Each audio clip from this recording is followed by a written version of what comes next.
সমালোচনা গ্রহণ করা শিখুন, কিন্তু অপমান নয়। সমালোচনা পৃথিবীতে বেঁচে থাকলে আপনার কাজের দিক দিয়ে সমালোচনা হবে, সমালোচনা লোকে করবে।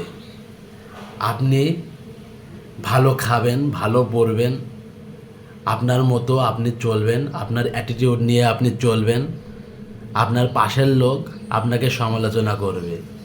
কিন্তু সমালোচনাটা বর্তমানে একটি সামাজিক ব্যাধি হিসেবে দেখা দিয়েছে। সমালোচনা মেনে নিতে পারবেন, সমালোচনা মেনে নিলে সমস্যা হবে না। মানুষ তদন্ত করে সেটা দেখবে যে আপনি ঠিক না ভুল। কিন্তু অপমান হলো এমন একটি কথা যেটা সহ্য করার মতো ক্ষমতা মানুষের নাই।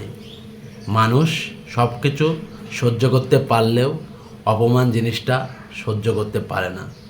আপনাকে যদি বিনা কারণে কেউ, যেই হোক না কেন, মা বাপ, আত্মীয় স্বজন, বন্ধুবান্ধব অপমান যদি আপনাকে করে, কিন্তু আপনি হোক আর আমি হই, যেই হই না কেন, অপমান কিন্তু সহ্য হবে না।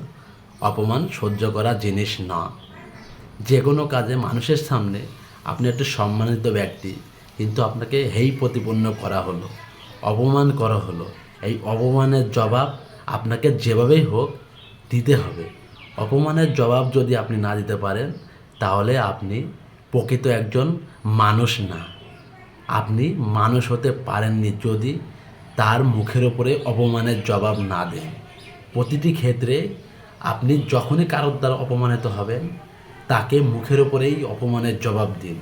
তাছাড়া মানুষ না হলে এ জীবনে মানুষকে অপমান করতে দ্বিধাবোধ করবে না। এখনকার মানুষ প্রতিনিয়তই মানুষের দ্বারা অপমানিত হয়ে আসছে, যে কোনো কারণে, বিনা কারণে।